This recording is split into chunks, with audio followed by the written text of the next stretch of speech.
This is TWiT. Now, this is a partner of the business I work for, Skyscanner. We provide Trip.com with APIs for their search for travel.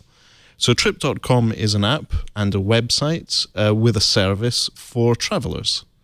And I'm going to go through the setup of Trip.com on the Doogee BL7000, just to give you an idea of how the product works and what the advantages are. So the idea is that this... Turn the brightness just a tiny bit down. Sorry. Down. Sorry. Okay, we'll turn the brightness down. Tiny bit down. There we go. There we go. So the idea is that this becomes your discovery and inspiration engine for travel. You use Trip.com to not only discover new places, get recommendations from people similar to you, but then also share your reviews and share your experiences. You have to have location services enabled. Obviously, it wants to know where you are to give you good recommendations. And funnily enough, I've just logged in and I'm in Petaluma, and it's suggesting Wild Goat Bistro for me. Let's see if I can turn the brightness down a little bit more. That's a bright screen on that It is, Doogie. and it doesn't go. So No that's kidding.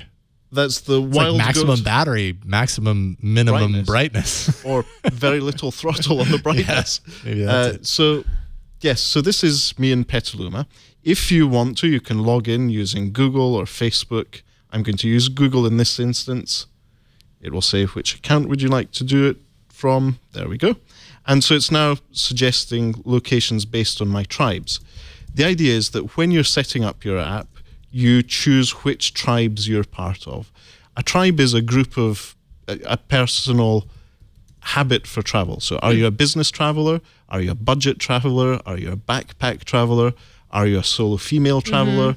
Are you an LGBTQ traveler? All these different types of travelers maybe are interested in different types of venues to visit, whether it's a restaurant, bar, club, hotel, cafe. So this is a chance for users to be able to give recommendation to like-minded people. And so, for example, here I'm interested in the Wild Goat Bistro. Of course you are. If I have been there, I can review it. Did you go? Have you eaten? I haven't been there yet, but what it shows you is within the tribes, who is this bar popular with? So it's popular with foodies. It's popular with green travelers, travelers who want to have as little impact on the environment as possible, adventure seekers, wellness seekers, and it gives you a profile of the venue, map and contact details if you want to book up, opening hours, and reviews from like-minded travelers according to which tribe you're in. So this is a good way to start off with your travel. You can also explore by map. So if you're in this part of town and you're not particularly interested in that, you can open up the map and it gives you other similar places that are open. So if I want to go to Cattleman's Steakhouse or Lombardi's Barbecue Deli, they're all recommended in the app. They have reviews.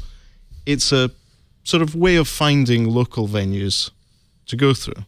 You can also look at your activity. So I've been using this app in Napa and Sonoma Valley for the last few days. I've reached level 2, and Silicon Valley and the Peninsula, I've reached level 2 there as well. They've gamified it. You get points for doing reviews, you go up levels, you get more trusted the more you use the app. And once you become a local or a pro, you get a little badge. So there are certain gateways to be getting there, but you become more trusted as a local if you have that tag. And then there can be a leaderboard with your friends or the other people who are in the area. So as far as the base app features are concerned, that's it. The more you use it, the more useful it is to you. So the more you like a certain type of place, the algorithms understand that. They'll recommend that based on your tribe preferences and your travel habits. And within this app, you also have the facility to search for travel using Skyscanner's API. That's a great feature. So once you become inspired, you can search for and find your travel arrangements from there. And I think this is a competitor to apps such as Swarm from Foursquare, even with Google Maps.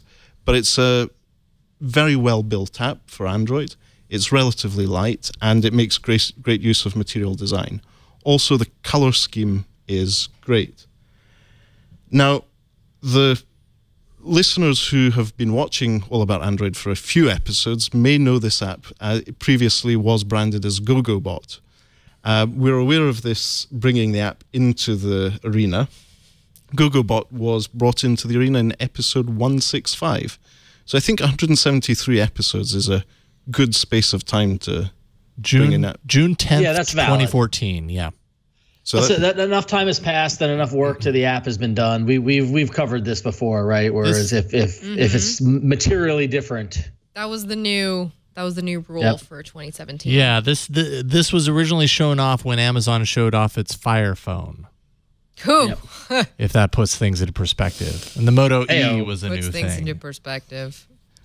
And I find this a great app for discovering new places. It's got a great feed of featured reviews and locations, very nice photography, very cool pictures of food, which is something that inspires me to travel, and a reason I come back to Petaluma quite a lot, not just for goats. There's a lot of good goat eating to be had. Maybe that was the barbecue place.